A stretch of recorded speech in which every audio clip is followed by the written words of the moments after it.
What's up, guys, and welcome back to the channel. On today's episode, I am going to give you guys the full walk around on the Black Rhino YJ Buggy. Okay, I'm ready.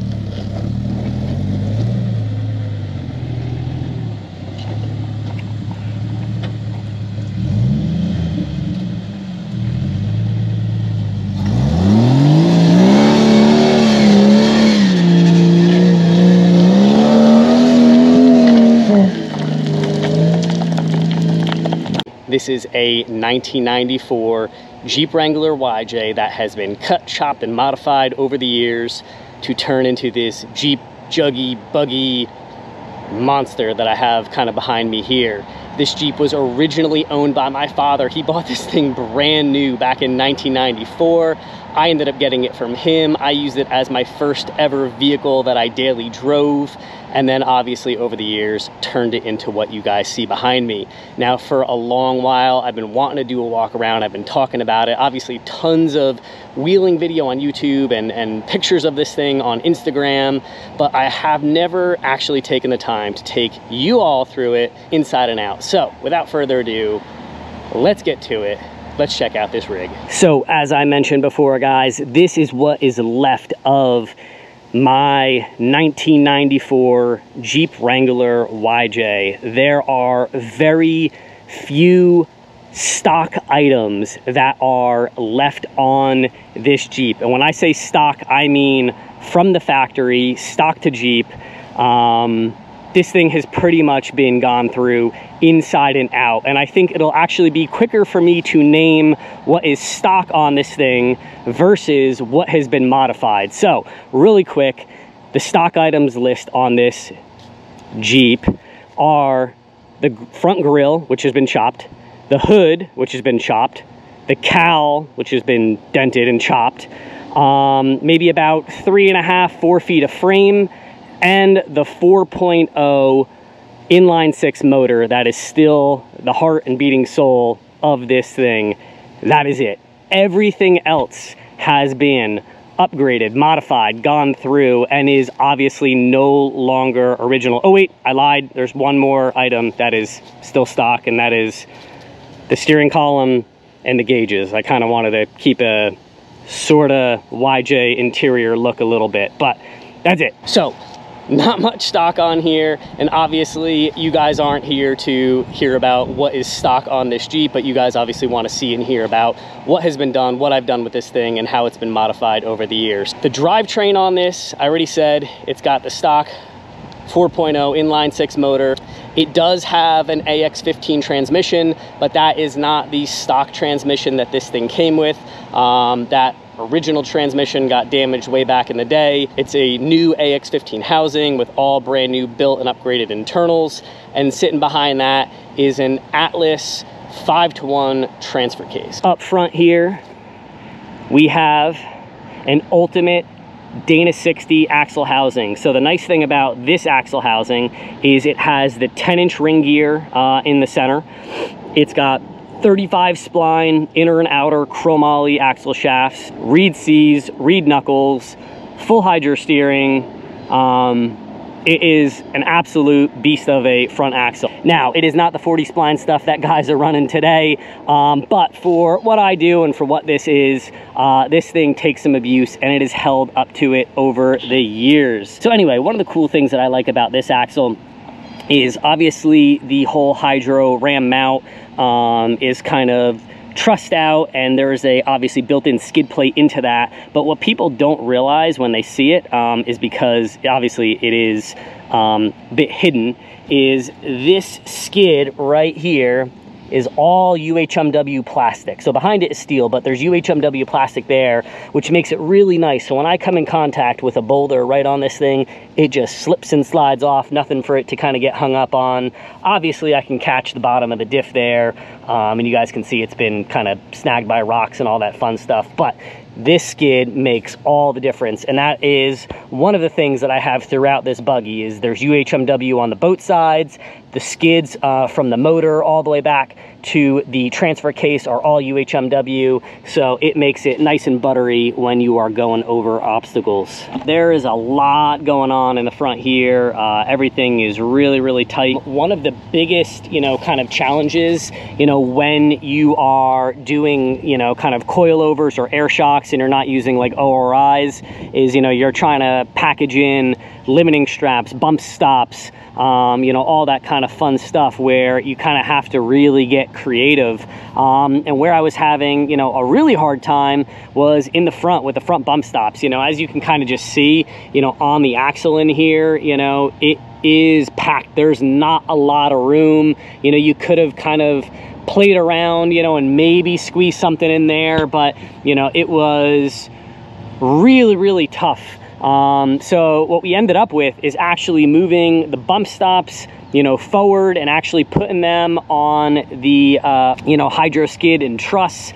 It's nice. There's a ton of room up here. So we were able to package them in a lot nicer, a lot cleaner, and not have to worry about them coming in contact or kind of clearance issues. And for the past 2 years, you know, running this setup, I'll say it works really, really nice. You know, yes, they are in the front, and yeah, you could definitely get a rock in there on them, you know, so you have to be careful and all that kind of fun stuff. But, you know, when it came to just packaging and clearance and all that, that was the way to go. It was a much, much nicer, cleaner setup. As far as suspension goes, and I'll get into it and underneath it, the front is 3-linked, the rear is 4-linked, and front and rear it is sitting on 16-inch travel Fox 2.5 air shocks. The way that I have it set up at the moment is there is roughly about 2.5 inches of up travel in the front, and I have about 3.5, maybe call it 4 inches of up travel in the rear. So it sits nice and low, but it handles really, really nice. It's super stable. And when I get it on the rocks, it's a little tank. It just crawls and it does its thing. So wheels and tires on this thing, I have 40-inch Maxxis Trepador competition sticky tires wrapped in a pair of Raceline Monster beadlocks. Those are 17-inch. All 4 wheels are, I think, 3 3/4 inch back spacing. So they give it a nice little bit of offset, you know, and I've definitely put these tires through the paces. You know, they're still new-ish, but if you kind of go around, there's some nice meaty chunks that are peeling out of these things. This is my second set of Maxxis sticky tires. I ran 37s originally, and then I kind of stepped up to 40s. And I absolutely love these things, especially for northeast wheeling. They get a good amount of sort of traction and patch coverage, so when you guys are on the rocks, but then you get these nice scooped out lugs. So when you guys kind of get into the mud, and when I say mud, I'm not talking about like mudding deep mud, but just whatever, loose dirt, gravel, all that kind of fun stuff. It's nice because it kind of cleans the tires out a little bit better, and obviously, you know, gives you some fresh rubber so you guys can get some traction on the rocks. But big fan of the tires. They have a really nice aggressive sidewall.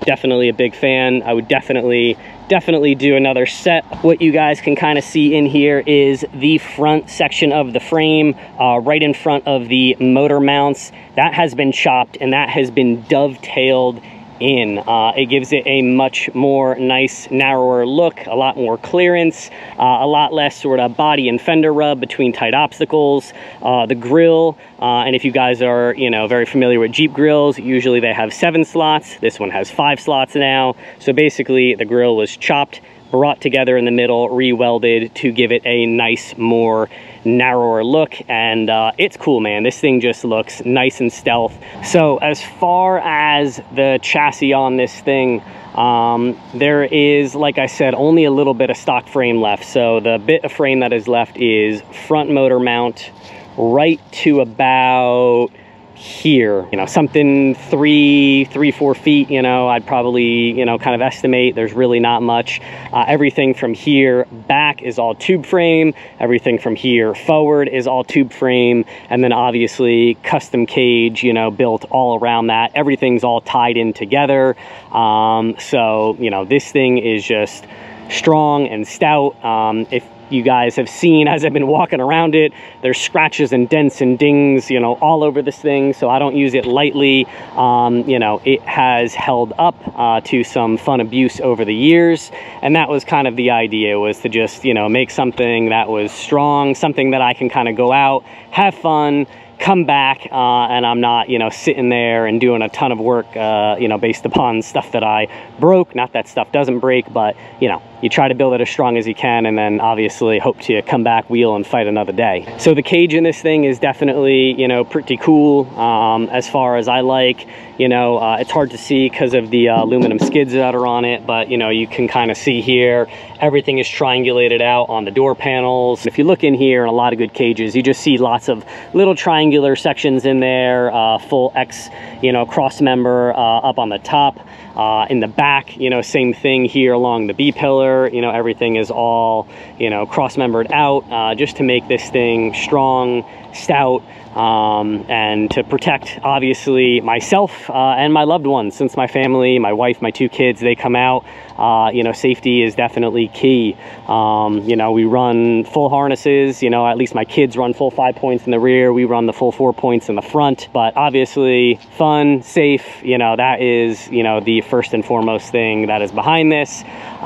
You know, and it's not that the sport cages that kind of come with the Jeeps, you know, aren't good, but, you know, for, you know, some of the rock crawling and the hills and all that fun stuff, you know, you just need something, you know, a little bit more, you know, stout. Now, the wheelbase of this Jeep Buggy is that of a Jeep JKU. So it is 116 center wheel front to center wheel of the rear.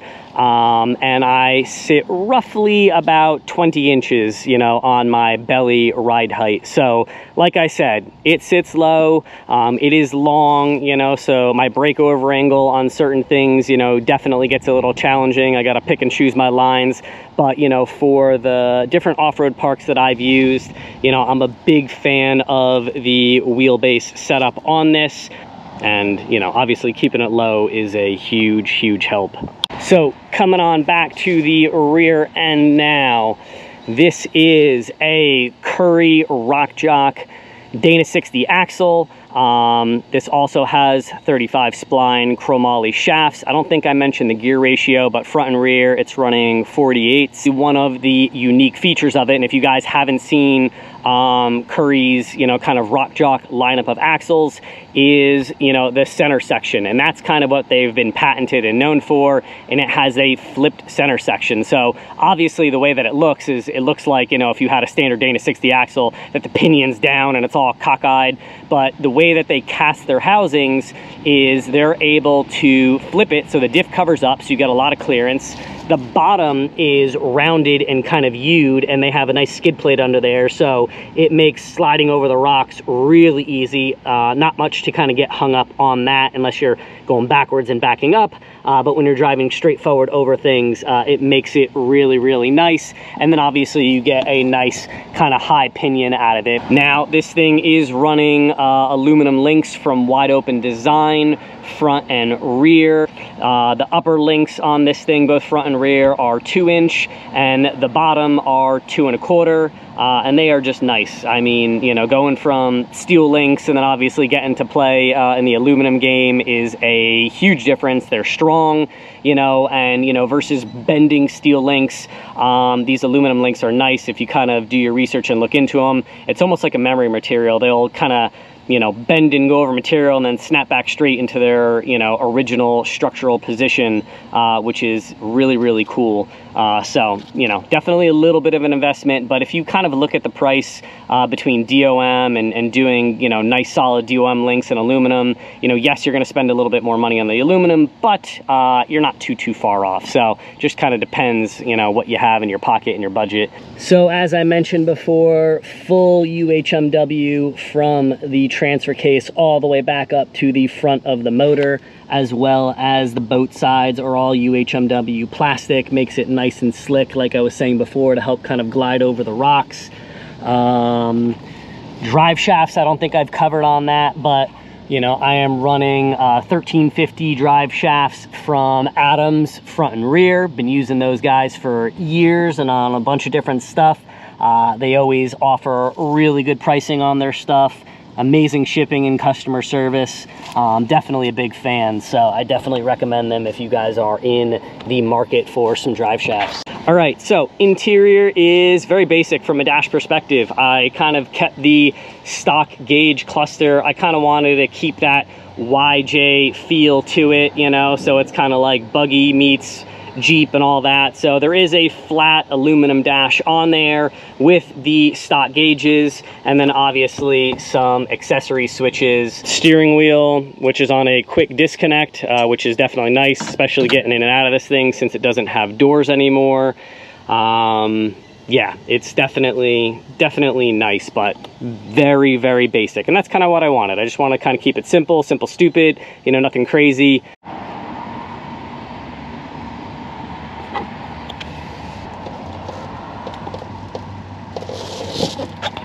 Now, where it gets a little bit fancy is the PRP seats. Now, these are new. This is the first season that I am running these PRP seats. These are their comp seats, their comp elite seats, I'm pretty sure.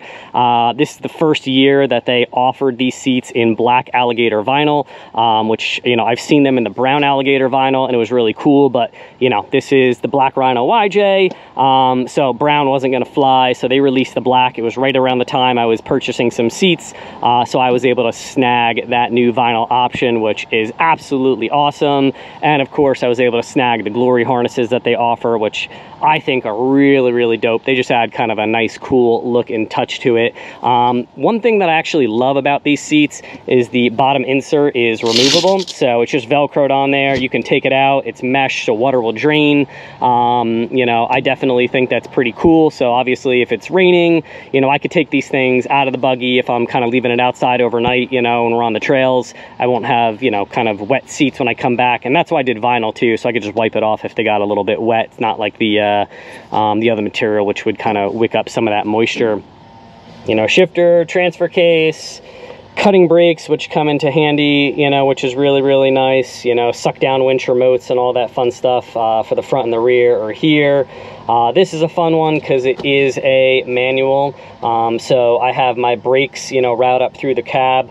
Here I put a little ball valve on the brakes, so I just put pressure down, you know, on the brake pedal, turn the ball valve, it locks the pressure in the brakes, and that acts as a nice parking brake. So when I'm on the trail, I can do that, and then obviously throw it into gear when it is off, and it'll help kind of keep it in position, you know, that it's in.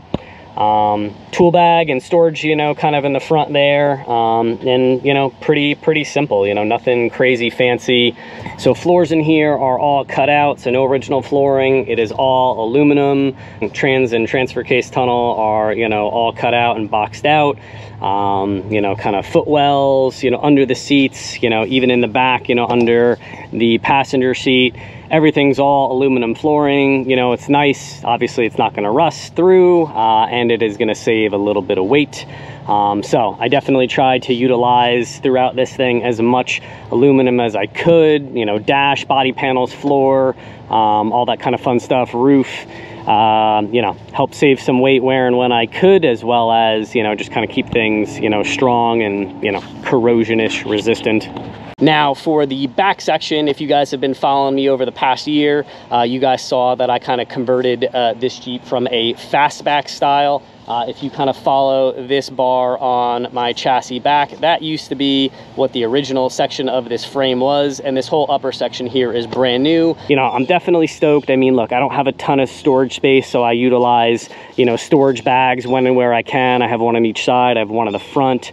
I built this custom aluminum storage tray here, so I can have a ton of more tools here. I put a cooler on top of this and strap it on, power tank, all that fun stuff. And then underneath is my fuel cell. You know, fuel cell tucks in the back nicely, so it's right behind the seat under the power tank, you know, kind of in front of / underneath my tool storage tray that I built here, you know, and the suck down winch is right underneath that. Now I use my front winch and I have that routed through the bottom, and I can suck down in the front as well as the rear, and it just makes it really nice when you're kind of going up or down obstacles, to be able to, you know, shift around the weight of the vehicle, bring it down or let it up in certain areas, to kind of help, you know, help with that breakover angle a little bit. So it definitely helps and makes it really, really nice.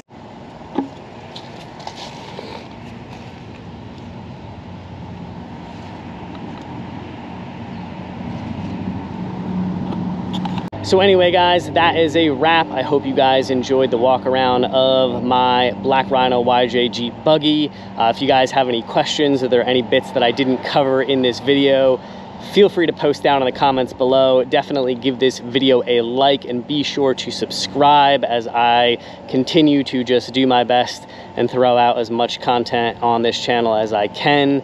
I appreciate your guys' support. Thanks for stopping by. God bless, and I'll catch you guys next time.